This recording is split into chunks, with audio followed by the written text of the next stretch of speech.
Hello there, everyone. I'm Gaylen Morse, and welcome to Journey to Recovery. We appreciate you listening. Our podcast today is Setting Limits and Boundaries in Relationships. Chemical dependency problems often cause relationship difficulties. In today's episode, we'll discuss 10 specific strategies to help someone without doing too much for them. Our host is Dr. Hal Baumchen, a licensed clinical psychologist and licensed alcohol and drug counselor. He is an author, speaker, and clinician with over 30 years of counseling experience. I'm here today with Tim Bode, Operations Director at Northland Counseling Services, and with Dr. Hal Baumchen, our host at Journey to Recovery. Hey, guys. Hey, Gaylen. Nice job. Thank you, sir. Nice to see you. Likewise. So morning. So last week we were, on our last podcast, we were talking about understanding codependency and promised everybody that we were going to 10 strategies. We're going to talk through those. Right. So codependency, that boundary problem, and we talked about rescuing other people and maybe doing more for them than we ought to. Mm-hmm. Can you explain this concept of having trouble setting boundaries? Yeah, I wrote a little example here. Imagine somebody who has maybe a relationship between a 17-year-old adolescent boy and his mother, and he wants her to bear the blame for his problems. He wants her to pay his fines and accept responsibility and ease his pain, and he's not used to feeling the weight of his own poor decisions. Actually, his mom rescues him or enables him to continue these poor choices. And as his choices bring increased heartache and distress, he may become more desperate for his mom's typical rescuing behaviors. As she refuses to rescue him, she's getting stronger now. He complains about her lack of love, and he tells her that she's not a good mother, and, he worries about what to do, and he reiterates his pain and explains and complains about what's happening in his life, and he ends up blaming her for the situation and accuses her of favoring his sister. It's hard to stand up under that kind of onslaught, isn't it? Yeah, doesn't it seem like the way I described that scenario, that if one thing doesn't work, he just goes to another one, but it's just constant bombarding her to get her to, he's breaking her down, getting her to enable him or rescue him is what I mean. Yes. She begins to weaken, so he starts screaming and swearing. He's not complimenting or affirming her. He's swearing at her, and she's now crying and raising her voice, and once again, they're both out of control. She's vulnerable to compromise at this point, and really, they're both blinded to healthy options.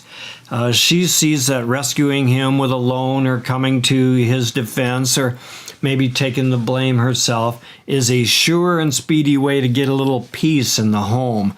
And for a moment, she continues that pattern. Mm-hmm.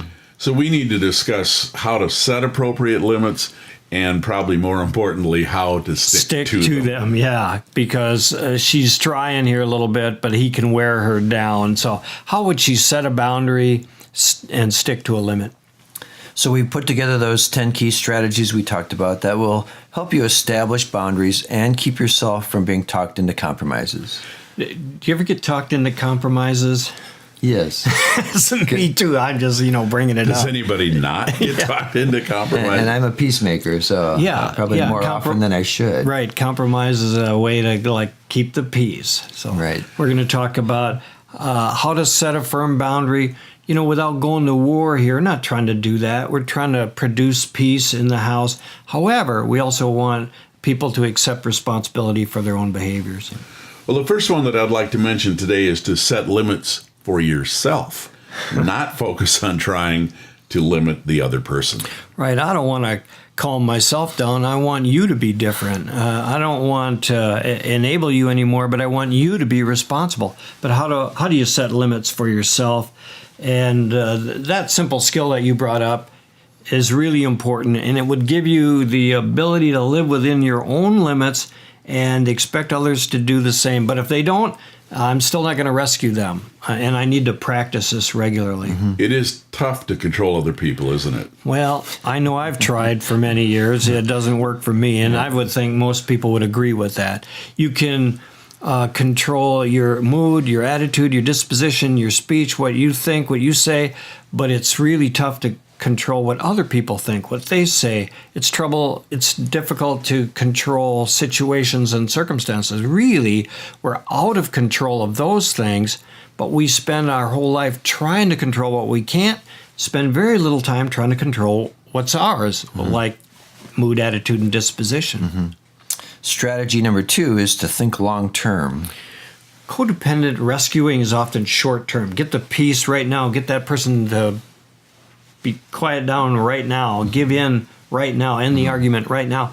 But oftentimes when you rescue someone, you end up enabling them to continue long-term into a dysfunctional pattern.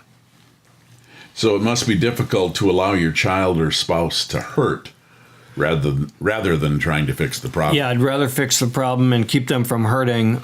But yeah, that it's going to be that dilemma. How am I going to live with myself if I let them suffer the consequences of their own poor choosing? Strategy number 3 is to accept the consequence. That's a hard one, isn't it? It is. Accept the fact that if you don't rescue your loved one, you're going to end up feeling some pain too. And so you're going to have to be willing to endure that pain of somebody else's poor choice. If one person in the family is affected by poor choices, the whole family suffers. Right. And as an example, he gets drunk and expects you to lie for him or make up some kind of excuse for his bad behavior. And you worry that if the truth were in fact known, he would lose his job and then you would lose family income. Well, I have to pay the bills. What am I supposed to do? The temptation to cover for this guy must be pretty intense. Right. You're reluctant to accept the consequences and you're tempted to lie or cover for this guy.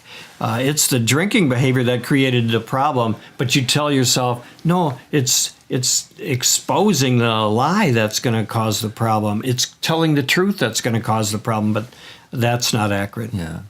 Number 4 is to manage your own character. Again, we brought this up before, but I don't want to manage me. I want to manage him or her or them or it.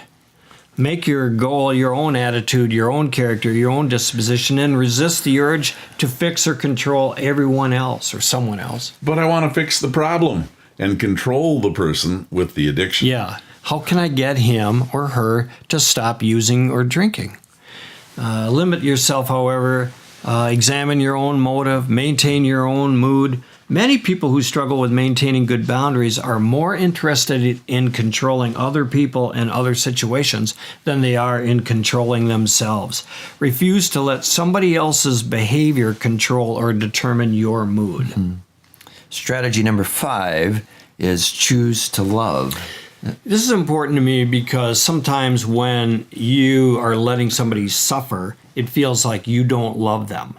But here, what we're trying to do is to, in essence, say you can love somebody and you do love them, and even when you're letting them experience consequences.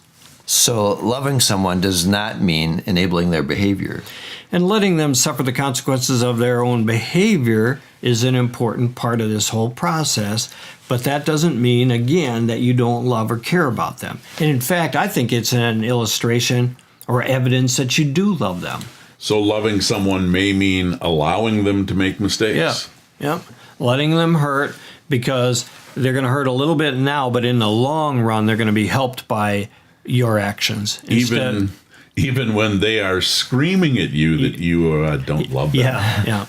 And I've heard these conversations. And again, they're trying to evoke guilt and get you to go back into your old role of rescuing. I'm not going to do it this time. And then here comes that onslaught of trying to get you to go back into your old role. Strategy number 6 is to know your vulnerabilities. What are the situations or the people that you get around that you've compromised your boundaries and you give in to try to keep the peace? This person's really important in my life, or this relationship's meaningful, or I've got to have a job, so I turned a blind eye to something that I normally would not do. And I think we have to know our own vulnerabilities to situations like that.